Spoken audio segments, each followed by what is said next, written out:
80 രൂപ 80 രൂപ ഒരു 90 രൂപ. അതെ, ഒരുത്തൻ വിളിച്ചിരിക്കുന്നു 90 രൂപ. 100 രൂപ.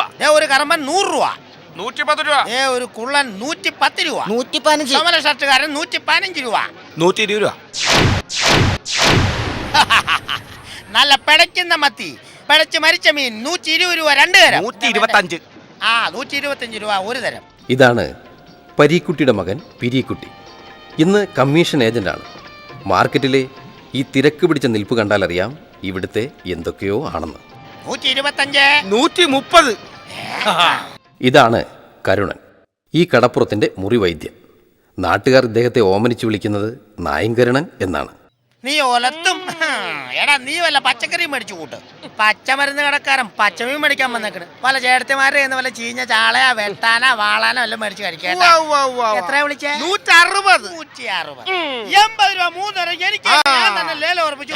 ഒരുത്തരും മീൻ തരില്ല. എല്ലാവരും വീട്ടിൽ കൂടെ പോകണം. ചാകരയാണോ? ഞാൻ ഉണ്ടാക്കിയ മീൻ ഞാൻ തന്നെ ലേലം വിളിച്ച ഞാൻ തന്നെ എടുക്കും. എല്ലാവരും വയ്ക്കാം, എല്ലാവരും വെക്കോ, എല്ലാവരും വെക്കോ. എന്നെ വീട്ടിൽ കൊണ്ടു. എനിക്ക് ആരും വെച്ച് വരാനില്ലെങ്കിൽ ഞാൻ എങ്ങനെയും വെച്ച് കഴിച്ചോളാം. നീ പോടാ. ഇവർ തമ്മിൽ എന്നും മത്സരമാണ്. ഇവർ തമ്മിലുള്ള മത്സരം എന്തിനാണെന്ന് പിന്നാലെ നമുക്കറിയാം.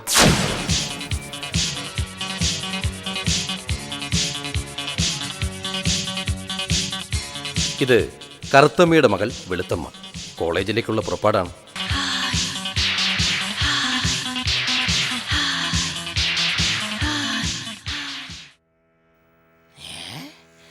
എന്റെ പടച്ചോനെ, എന്റെ വാപ്പാടെ കയ്യിൽ നിന്ന് വള്ളവും വലയും മേടിച്ച പൈസ കൊണ്ട് ഒരുത്തന് MIT മേടിച്ചു കൊടുത്ത് അതിന്റെ പുറകെ ഇരുന്ന് ഷൈൻ ചെയ്ത് പോവല്ലേ കറുത്തമ്മേ. എന്റെ വാപ്പാനെ ചതിച്ചതിന് നിന്റെ മോളെ ഞാൻ ചതിക്കൂടി കറുത്തമ്മേ.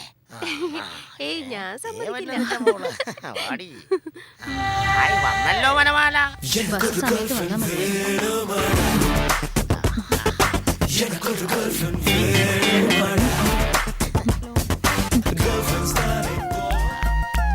ഹായ് വെളുത്തമ്മ.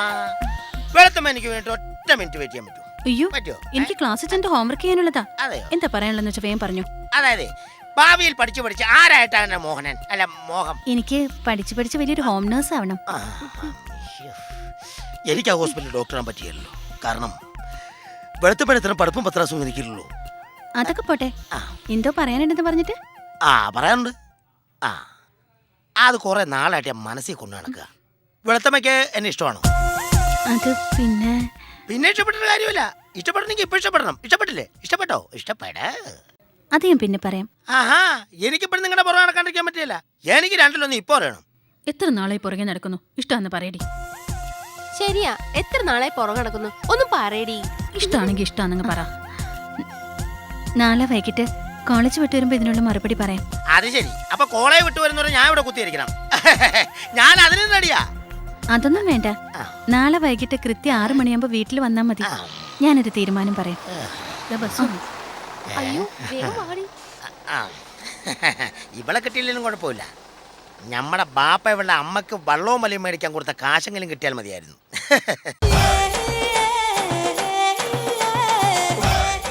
ഈ വെളുത്തമ്മ വരാനുള്ള സമയം കഴിഞ്ഞല്ലോ. ഇവളിത് എവിടെ പോയി കിടക്കുകയാണ്? കോളേജ് വിട്ടില്ലേ?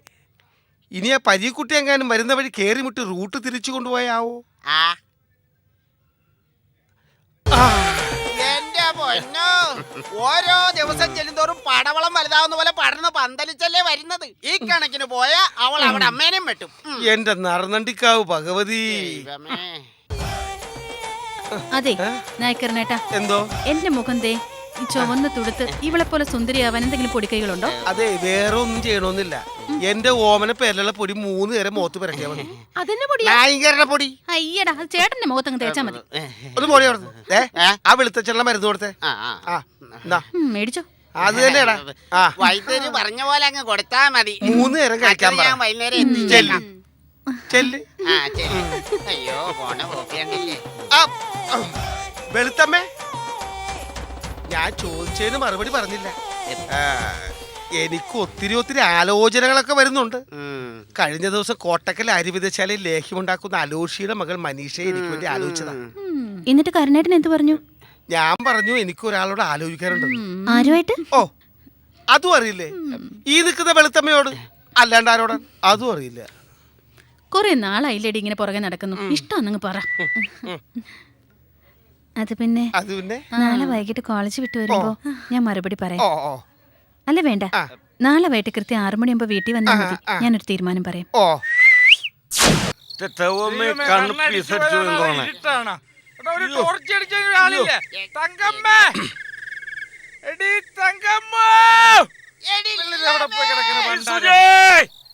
ആരെങ്കിലും ടോർച്ച് ബൾബ് ഉണ്ടോ? തെളിച്ചാളം വെട്ടയില്ലെന്ന്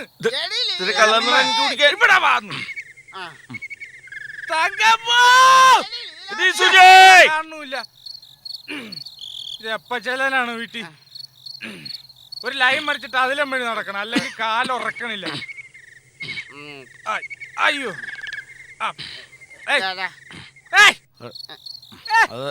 എല്ലാരും പിടിക്കണത്.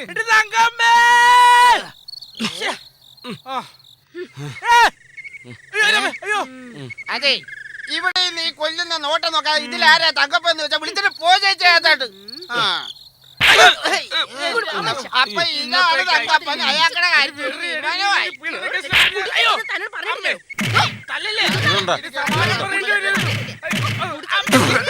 അയ്യോ രാമായണ മാസാണെന്ന്. രാമായണം വായിക്കണേറ്റിട്ട് എന്ത് നോക്കിക്കടാ? ഒന്ന് വീട്ടിൽ പോടാ പണ്ടാരൊക്കെ.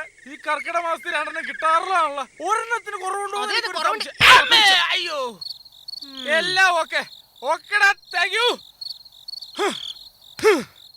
അമ്മേ അമ്മേ അയ്യോ അമ്മേ, ഞാൻ കടപ്പുറത്ത് പോയി കിടന്നോളാടി. തങ്കപ്പച്ചേ, എനിക്ക് വീടില്ലാട്ടോ. അവൾ എന്റെ ഭാര്യ എന്റെ ഭാഗ്യം. ഇല്ലെങ്കിൽ ഞാൻ കുറെ മേടിച്ചു കൂട്ടിയാണ്. എന്റെ ദൈവമേ.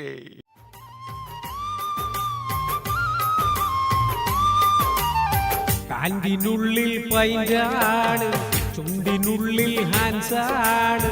പൈന്റടിച്ചാൽ സേവിച്ചു സേവിച്ചു ഇവർ നീരും മുമ്പേ നീ എന്നെ തനിച്ചാക്കിയകന്നിടുമോ? ഒന്നും രണ്ടാണ്, രണ്ടടിച്ചാൽ പൂസാണ്. പൂസായ ഞാൻ വിറ്റാകും സോണിയ സോണിയ.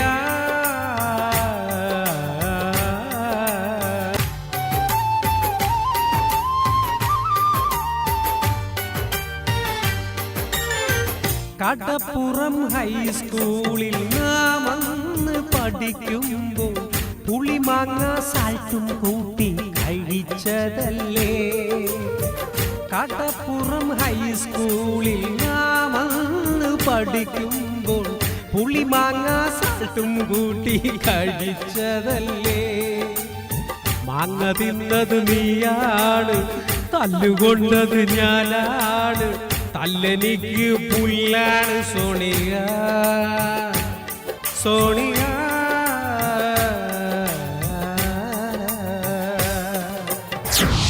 തന്നെയാണോ ഇത്? അത് തന്നെ മുതുങ്കോല്. നീ വന്നോ? സ്വപ്നം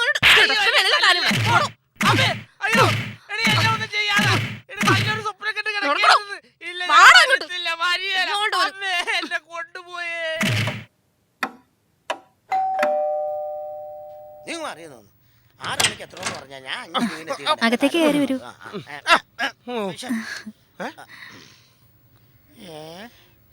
എന്ത് സാധനം ഈ കിടക്കണത്? ഇതെന്റെ വെളുത്തച്ഛൻ, എന്റെ വളർത്തച്ഛൻ. വെളുത്തച്ഛൻ എന്താണ് ഇങ്ങനെ കിടക്കണത്? എണീക്കാൻ പറ്റാത്തോണ്ട്. അല്ല, ഞാനെല്ലാം പറയാം. എനിക്ക് ഓർമ്മ പോലും ഇല്ലാത്ത പ്രായം, പക്ഷേ ഞാനതെല്ലാം ഓർക്കുന്നു. എന്നെ എടുത്ത് വളർത്തിയ എൻ്റെ പഞ്ചമിയമ്മ ഒരു കൊരണ്ടയിലിരുന്ന് തെരണ്ടി മുറിക്കുകയായിരുന്നു.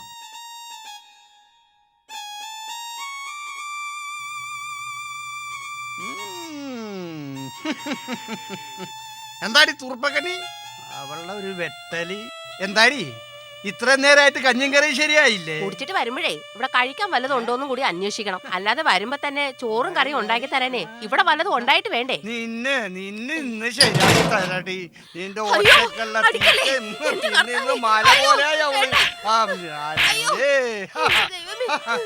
നിങ്ങൾ എന്താണ് മനുഷ്യരെ കാണിക്കുന്നത്? തെരണ്ടി വാലുകൊണ്ട് അടിച്ച നിങ്ങളെ ദൈവം ശിക്ഷിക്കും. എന്നോടി നീ ആർക്ക് വെള്ളം കാച്ചാനിരിക്കണ ഇവിടെ? ഇന്നെന്റെ മുക്കുവൻ മുത്തിനു പോണം, പടിഞ്ഞാറൻ കാറ്റത്ത് മുങ്ങിപ്പോണം.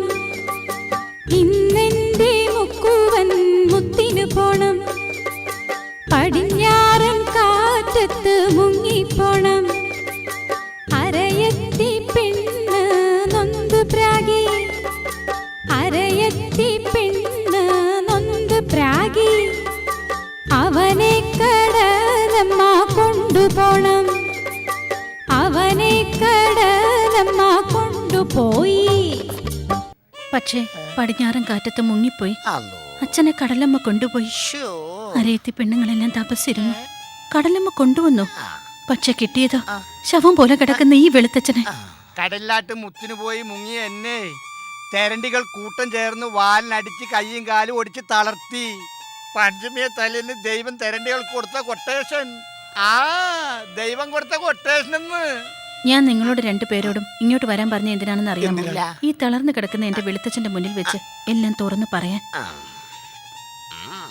മലപ്പുറം ഏരിയയിൽ പിരീക്കുട്ടിയെയും തിരുവനന്തപുരത്ത് നായ്ക്കരണനെയും കല്യാണം കഴിക്കാൻ ഞാൻ ഹരികൃഷ്ണൻസിലെ നായികയൊന്നുമല്ല. അതുകൊണ്ട് ഞാനൊരു കാര്യം തുറന്നു പറയുന്നു. എന്റെ ഈ അച്ഛനെ ഈ കട്ടിലിൽ നിന്ന് ആരാദ്യം എഴുന്നേൽപ്പിക്കുന്നുവോ അയാളുടെ പെണ്ണാണ് ഞാൻ. Stop it. ഇതെന്താ ഇത്ര വരെ പൊക്കിക്കൊണ്ട് സ്റ്റോപ്പിട്ട് പറഞ്ഞാ എനിക്ക് പറ്റിയല്ല. എനിക്ക് ഇതുപോലെ കട്ടിൽ നിന്ന് എഴുന്നേൽപ്പിക്കാൻ ആർക്കും പറ്റും. പക്ഷേ ആരുടെയും ഔദാര്യമില്ലാതെ എഴുന്നേറ്റ് നടക്കുന്ന ഒരു ചുറുചുറുക്കുള്ള വെളുത്തച്ഛനെയാണ് എനിക്ക് വേണ്ടത്. 28 കലണ്ടറിൽ നോക്കിയാടാ. 27, 28, 29, 30. ഇന്നേക്ക് 30-ാം നാൾ ഈ കിടന്ന കിടപ്പിൽ കിടക്കുന്ന വെളുത്തച്ഛനെ എഴുന്നേൽപ്പിച്ച് ഈ നിൽക്കുന്ന വെളുത്തമ്മയെ സ്വന്തമാക്കും. ഇത് സത്യം സത്യം സത്യം. അല്ല സത്യോടെ ആരുടെ അനുഭവം വേണ്ടല്ലോ. വെളുത്തമ്മയ്ക്ക് അറിയാമോ, എന്റെ വടുകപ്പുളി അച്ഛൻ എനിക്ക് ഒരു ഓല തന്നിട്ടുണ്ട്. ഈർക്കിലി ചെയ്യുമ്പോ ചൂലുണ്ടാക്കാനായിരിക്കും. ഓല എന്ന് പറഞ്ഞാൽ ഓല ഗ്രന്ഥം. അതിൽ മാറാ രോഗങ്ങൾക്ക് വരെയുള്ള മരുന്നുണ്ട്. അതുപയോഗിച്ച് ഞാൻ ഈ വെളുത്തച്ഛനെ നടത്തിച്ചിരിക്കും. അത് സത്യമാണ് വെളുത്തമ്മ. ഒന്ന് എഴുന്നേറ്റ് പോയിക്കടാ. ഒന്ന് വെളുത്തമ്മ കണ്ടോ, ഇന്നേക്ക് 30 ദിവസത്തിനകം ഈ ചത്ത ചാവം പോലെ നടക്കുന്ന ഈ കിളവനെ എന്റെ ഈ യൂനാനി മരുന്ന് കൊണ്ട് എഴുന്നേറ്റ് നടത്തിയിരിക്കും. അല്ലെങ്കിൽ അയാൾ നിറങ്ങിയെങ്കിലും പോവും. എന്റെ യൂനാനിത്തങ്ങളാണ് സത്യം.